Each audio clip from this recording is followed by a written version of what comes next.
اعوذ باللہ من الشیطان الرجیم بسم اللہ الرحمن الرحیم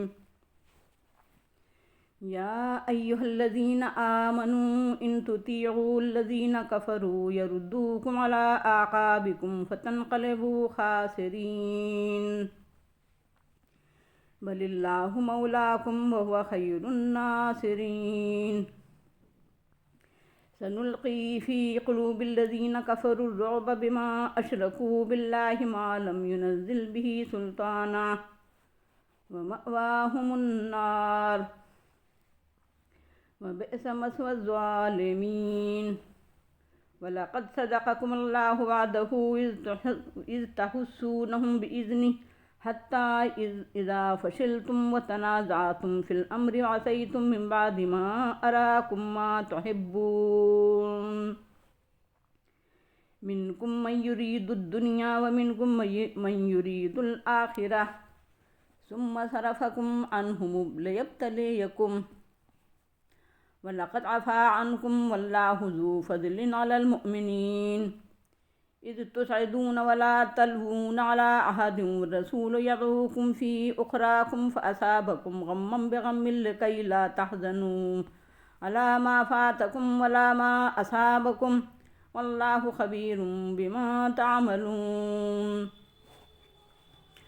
ثم أنزل عليكم من بعد الغم أمنة نعاسا يغشى طائفة منكم وطائفة قد أهمتهم أنفسهم يظنون بالله غير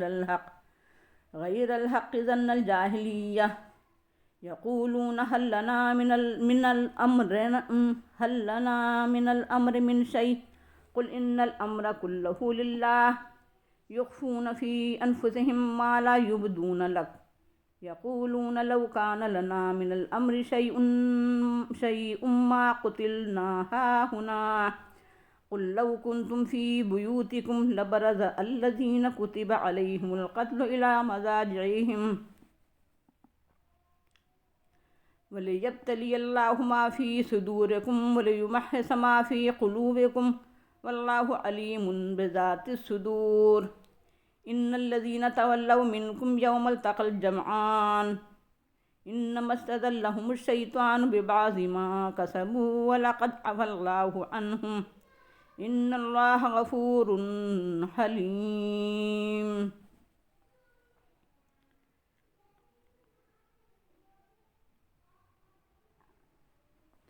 اے ایمان والو، اگر تم کافروں کا کہنا مانو گے تو وہ تم کو الٹے پاؤں لوٹا دیں گے، پھر تم غائب و خاسر اور نامراد ہو کر رہ جاؤ گے، بلکہ اللہ ہی تمہارا آقا ہے اور وہی بہترین مددگار ہے. ہم اہل کفر کے دلوں میں رعب ڈال دیں گے کیونکہ انہوں نے اللہ کے ساتھ شرک کیا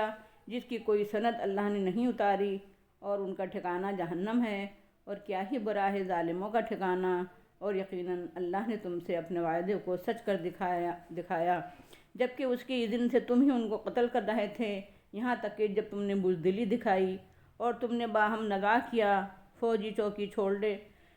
چھوڑنے کے معاملے میں، اور تم نے اللہ کے رسول اور اپنے کمانڈر کی نافرمانی کی اس کے بعد کہ اللہ نے تم کو وہ چیز دکھائی جس کو تم پسند کرتے تھے، یعنی فتح اور مال غنیمت.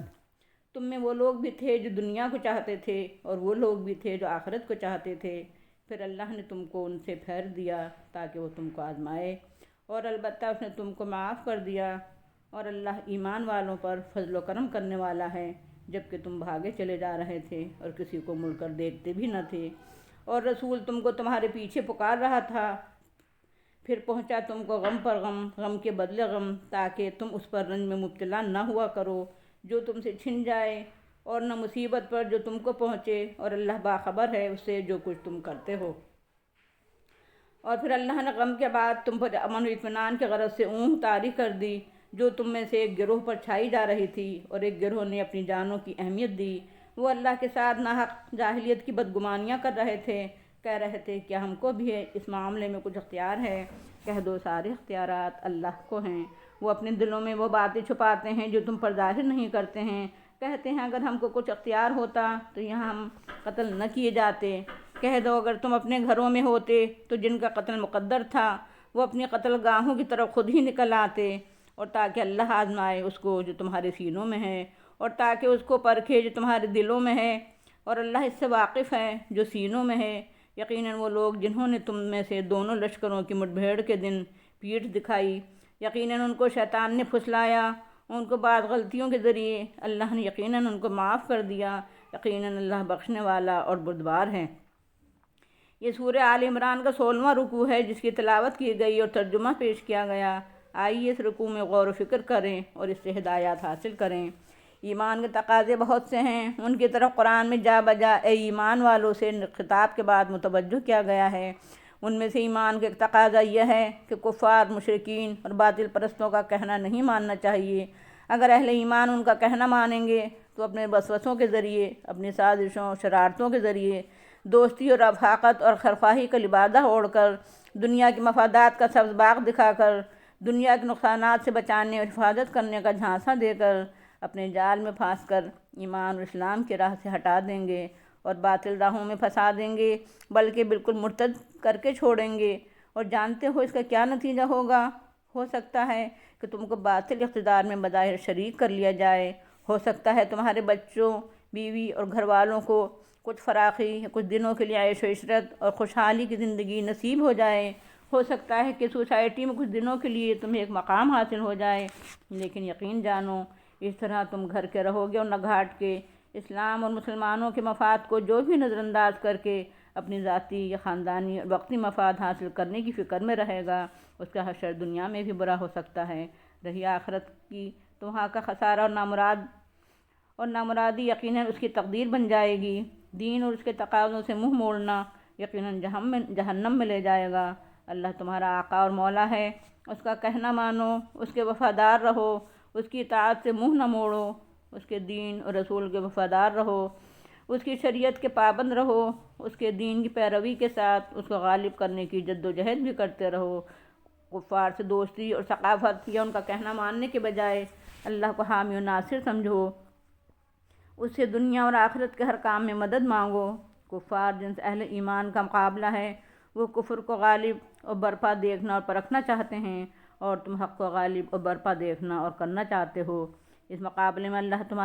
تمہارا حامی و ناصر ہے۔ وہ اہل کفر کے دلوں میں اسلام اور اہل اسلام کا ایمان اور ایمان والوں کا رعب بٹھا دے گا، اور اس لیے بٹھائے گا کہ وہ شرک کے رسیا اور اس کا علمبردار ہیں، جس کے لیے اللہ نے کوئی سند نہیں اتاری ہے، یعنی شرک بے دلیل نظریہ ہے جس کا کوئی واقعی ثبوت نہیں ہے۔ در حقیقت شرک کی کوئی بنیاد ہی نہیں ہے۔ اللہ اہل شرک کے دلوں میں خوف اور گھبراہٹ پیدا کر دے گا۔ چنانچہ آج بھی امریکہ اور اس کے اتحادی صہیونیت اور اس کی ہم نوا پارٹیاں، یہود اور ہنود، دنیا میں اسلام اور اس کے علمبردار تحریکوں سے خائف ہیں، اس لیے وہ دنیا میں ہر جگہ اسلام اور مسلمانوں کے خلاف ہمہ پہلو جنگ چھیڑے ہوئے ہیں۔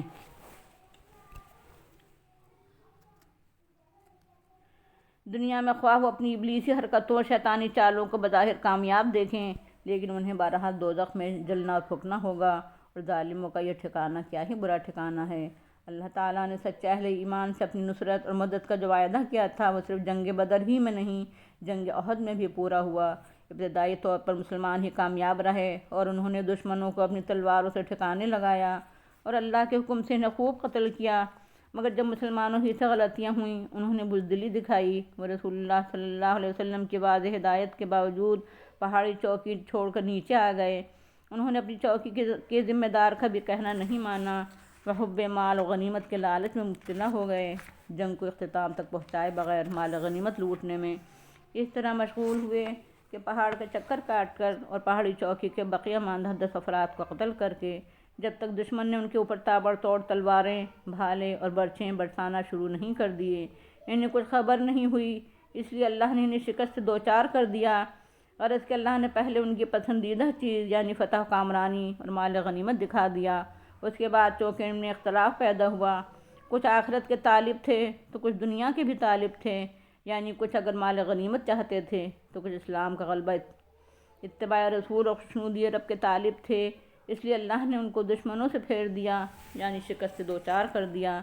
تاکہ اللہ آزمائے کہ کون سچا ہے اور کون جھوٹا ہے، کون طالب دنیا ہے اور کون طالب آخرت ہے۔ جو طالب آخرت ہوگا اور سچا مخلصانہ ایمان رکھتا ہوگا وہ شکست کے باوجود ایمان پر قائم رہے گا،